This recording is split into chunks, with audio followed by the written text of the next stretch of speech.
There we go. So tonight is really just all about removing money blocks to welcome more money. And so just listening and what I've heard is that you're doing things for yourself, whether it's relaunching the business, whether it's buying the headphones, buying the shoes, self-care, relaunch, whatever it is, it's because you're doing something for yourself.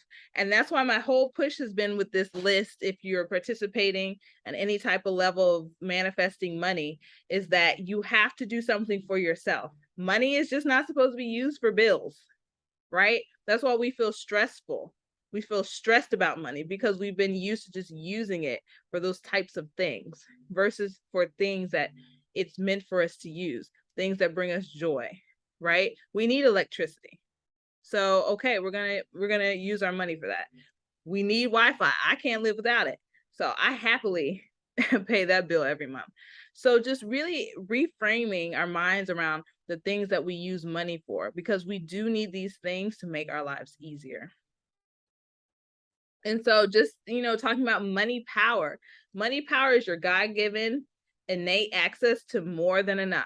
We're not supposed to just manifest enough for our bills. We go into our job, we say, well, I just need to make this, because we tally up all of our bills, because that's what we've been taught, and say, well, I need to make this, and then I got to have enough for savings. I got to have enough for that. But we don't think about having more than enough. And so when you deny yourself money, you deny yourself the life you were chosen to live. And so right now, you have to decide that you no longer choose to accept money blocks in your life. Like, I have a money block. I have this, like, that's speaking an affirmation in your life, right? If you continue to say you have money blocks after tonight, and yes, you have to repeat this over and over again. Yes, you have to work on those beliefs, right? Beliefs are thoughts that we think over and over again, right? You have to change those beliefs, which is what we'll talk about. But you have to choose to say, I'm not going to keep saying this and believing this, because you will never move ahead and have more. Because sometimes we get addicted to the block, right? We don't want to let go. It's kind of like, oh, we've holding on to excuses, holding on to things that we did in the past, or A, B, C, D, and E, everything that we come up with as to why we can't move ahead and manifest more. But it's time to let all that go. So our agenda tonight, 5 things: identifying negative beliefs about money, how to transform your beliefs about money, transforming your energy, how to take inspired action, and getting clear on your money goals. Hold on, I'm gonna make this smaller because I can't see. So what caused you to be afraid of money? The first step to removing money blocks is identifying what caused them in the first place. It could be childhood memories, past mistakes. What are you holding on to that is stunting your money growth? We've been trained to manifest just enough for bills, but not more than enough for fun. At this moment, what amount would allow you to have more fun?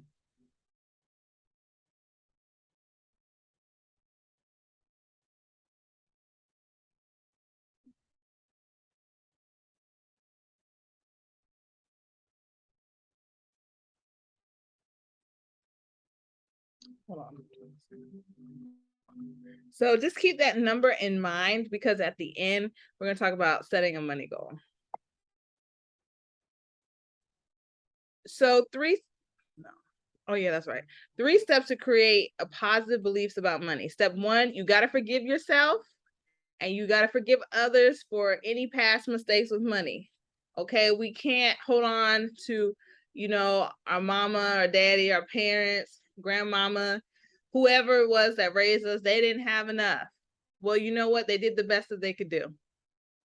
They did the best that they can do. And so it's time to let that go, right? Even forgiving ourselves. Oh, I never should have co-signed that loan. I never should have helped so-and-so buy that. We've got to let that go. Because when you let those things go, you're able to remember that there's always more than enough money, which is step 2. And step 3, which you're all experiencing now. You got to have fun, right? Using money is fun. And if it feels bad, don't do it. Don't do it. That's why I always stress when it comes to like paying bills, going shopping, anytime that it comes to using money, make sure you feel good about it. If you don't feel good, then you don't need to do it, because that will continue that negative cycle and pattern of negative thoughts about money. So challenging your beliefs. Money loves you just the way you are. You don't have to change for money, right? It doesn't care who you were before today, because in this moment, you're choosing, you're not going to believe that you can't get more of it, right? The person you are now is the person that money wants to find. Like money is always trying to find its way to you. And a lot of times we're always looking for cash and we're always looking for money, right? But it can be in the form of half off your sale, you know, a broken a broken register. I've never heard of that before, but it can happen, which Shaquana now knows, right? It could be someone giving you something, you know, someone treating you to lunch, your significant other buying you something. And in those moments, you have to say thank you. You just got to say thank you. Just learn to say thank you and appreciate the gift. Because a lot of times our mind shifts to, oh, well, now this person gonna want, so I gotta buy them lunch, or I gotta make sure I buy somebody else coffee, right? Instead of just really thinking in that moment, okay, this is just a sign of appreciation from the universe. So really just shifting our beliefs when we receive something. And so money is a lover. I don't know if you ever heard that before, but money values allowing, believing, and expectancy, right? We believe in, you know, our partners, right? We expect them to do certain things. We believe that they'll do certain things. We allow them to do certain things. It's the same thing with money. Like money is the best lover of your life. This one made me laugh. It wants to please you, tease you, and see you smile, right? That's really what money wants you to do, wants to make sure you feel, right, when you use it.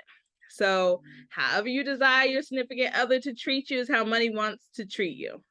Like believe that money wants to give your greatest. Heart's desires because you are worth it.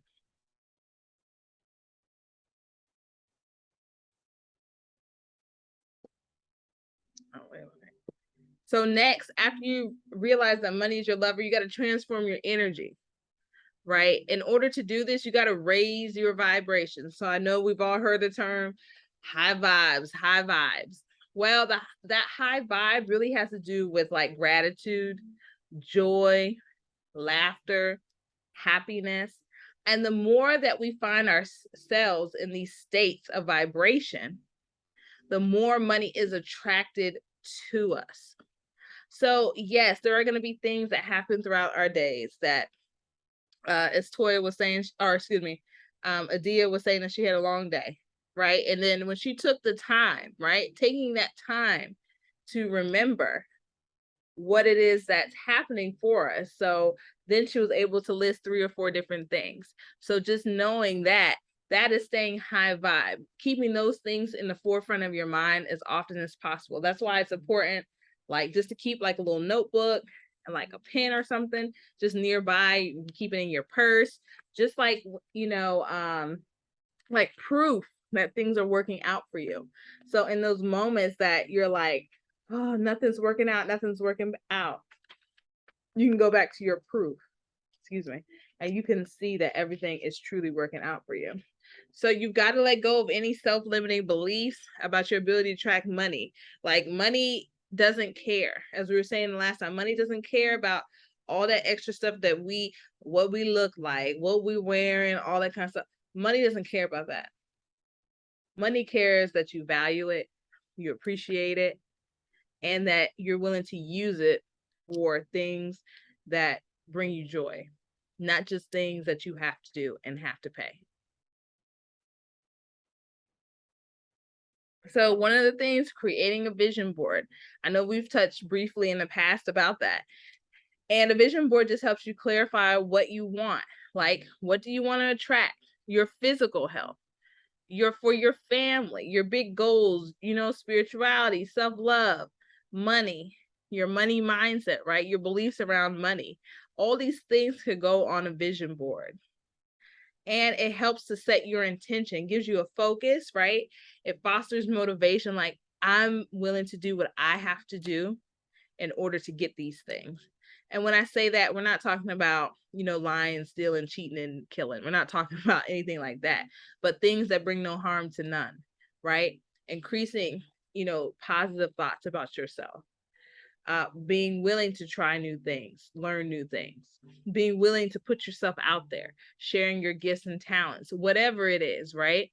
And those are the things that will motivate you in order, having that vision motivates you to be willing to do these things, and also promotes focus, right? There's 1,000 things that we have to think about throughout the day and throughout the months, the years, et cetera, especially if we have other loved ones that we care for in terms of a partner, children, you know, some of us are caretakers, but it gives you a focus of what's also important to you when you're in the midst of being caring about what's important for everyone else.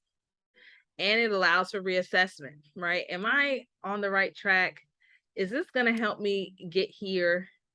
And so just creating a vision board and putting it up somewhere, whether it's, I think I shared that mine is around like my wardrobe mirror, just so that I see it every day. I'm like, okay, just to keep in the forefront of my mind, like this is what I'm working towards. So I encourage you, if you don't already have one or you do have one, revisit it. See if it's still what you want, because your vision can change at any time. You don't have to keep the same vision, because as we grow, as we mature in our mindset, and as we become brave to do and explore new things, our vision can change. So always revisit it. I'd say revisit it about once a month, because like I said, you may decide that you want to add to it and or take away. Oh, buddy. I thought I had, I'm sorry, guys. I kind of mixed up I think this goes here. No, that doesn't go there. Okay. And you have 10,000 slides. Okay, so this one was about taking action. I'm just gonna move on. When I was when I was in dance, the dance teacher used to say, just keep on dancing. And so I would keep on dancing. All right. So once you've decided all these things, right, you have to take inspired action. So inspired action keeps your vibration high, meaning like if you feel like you should do something, you should do it. And when you take action, that makes you feel burned out, is not what you should be doing, like you're putting yourself out of alignment.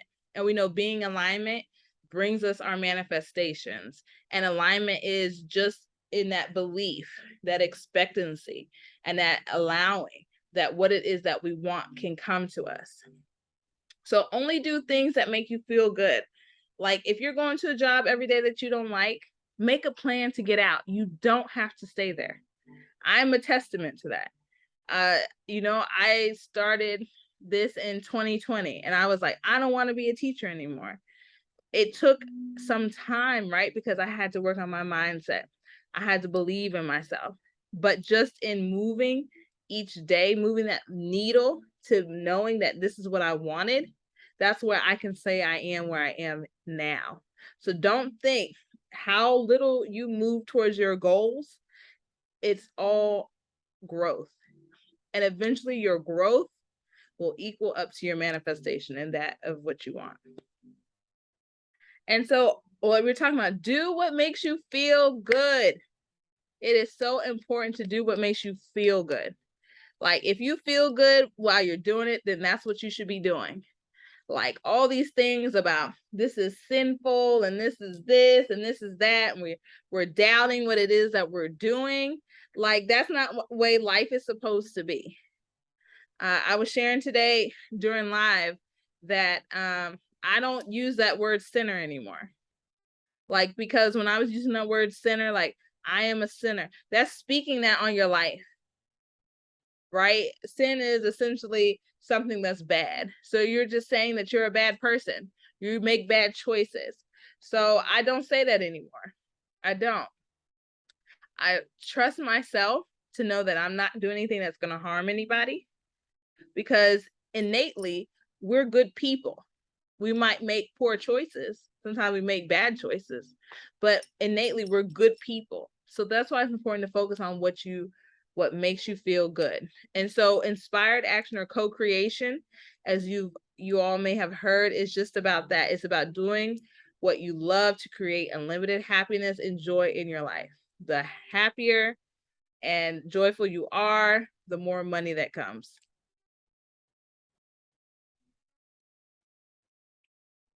So it's very important to get clear on your money goal. And this, I just put in this Bible verse, right? I use the Bible fluently. Like, I'm not a preacher. I'm not saying whether it's true or not, but you have not because you ask not. And now that is a quote I definitely believe in. We don't have what we want because we haven't asked for it or demanded it. And so often we say that what we would like, but we do not tune our attention to it. Getting clear on your money goals allows you to focus your energy into what it is you desire. Okay, see here, take inspired action. Okay, so whatever your money goal is, it is your goal. Okay, so this is what we're talking about with the inspired action, like doing what makes you happy. If baking cookies makes you happy, do it. If buying yourself name brand headphones makes you happy, you need to do it. If buying self-care is important to you, stepping that up, right? Using money to allow someone else to take care of you, then that's what you have to do. And so whatever your goal is not up for question or debate. Like, this is a circle where you can share it, but you don't have to share it with everybody, right? You know, me, myself, and I, that's the most important person that it matters to, that it's important. And it can be as big or as small as you want. And remember that it can be in the form of cash, right? Money, or a combination of cash and things. Because remember, things also have value on them too. So remember, start where you feel most comfortable. If your heart begins to race writing down $1 million, no, that's $1 billion. Start with 100,000. Remember, there's endless amounts of money to manifest, and like, there's no rush. And so in the email I sent you today, I think I sent some things about how to set a money goal. And so make sure it's realistic to where you are now, right? So what I mean is, setting a $1 billion goal, that would feel like out of touch, out of reach, right? But if 5,000 feels better, I know in the beginning there was 15,000. Like, if that feels good for you, like, that's what you need to start with. Because remember, money is unlimited. It's not as if that's all you're going to get. It should feel good. It should be stress-free. It creates fun. It leaves room for more, right? For more money to come. The expectancy that I've gotten this, I can get more. It doesn't make you question the universe. I get a lot of through TikTok, I get a lot of DMs and stuff. It's not working. It's not working. Well, that's because you're setting an unrealistic goal for where you are now, right? Like, you guys are doing the work. I would up my goal by $10,000 or $15,000 because you're doing the work and you're putting in the action and you're getting those results, whether it's in discounts. The money is appearing for these things. Like, now you're an active participant or a co-creator with the universe. This should excite you. It should feel easy, and it satisfies the spirit, right? You're like, this is what I deserve because I'm Sidonia, I'm Adia, I'm Shaquana, I'm Sierra. These are the things that you're like, it satisfies your spirit. And just know this: you cannot and will not miss out on anything meant for you, no matter where you begin. As your money frequency increases, you will begin to manifest money you didn't even ask for. That's the best part. When the money comes that you did not ask for, you'll become such a money magnet, money will not be able to say no to you. Okay, so this one was a little quicker because I didn't want to stay on money blocks too long because we don't have them anymore. But just for the rest of this month, race poverty manifestation is next week. And then our last meeting will be ordinary to extraordinary, stepping into our money power like full force. You will get a certificate of completion because that's the teacher in me. I always like to give out certificates. So you will get a certificate that night. And then September is me, myself, and I am. I know some of you have chosen to participate in the monthly program for next month, but it's me, myself, and I am. It's just a dive into numerology, which is how numbers influence our lives. And like you can discover a life path number. A life path number basically talks about just some of the personality traits. It's like astrology, but deeper in the sense that it's broken down to your actual birthday. It's using your actual birth date versus I guess an array of time, like my Sagittarius, I'm Sagittarius, I think it's like November 28th to December 22nd or something like that, but life path is actually specific to your actual birth date, like right down to the numbers, and also energy in your name. So each letter in your name carries a numerical vibration. And so that talks about a lot of your personality that there is in your name. And that is just a greater spiritual deep dive into self. And it's just very meaningful for self-discovery.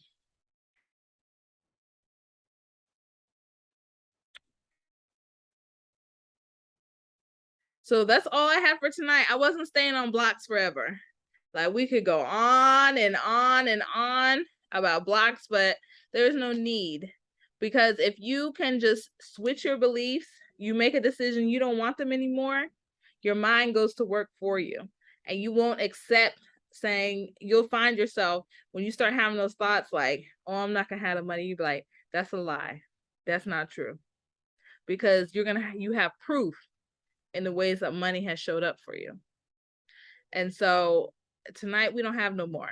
There's no need for no ceremonies, no need for all that stuff, because the decision by you being here, that's enough. That's enough. But if you guys have questions or anything like that, we have some time for that, and I'm gonna stop recording.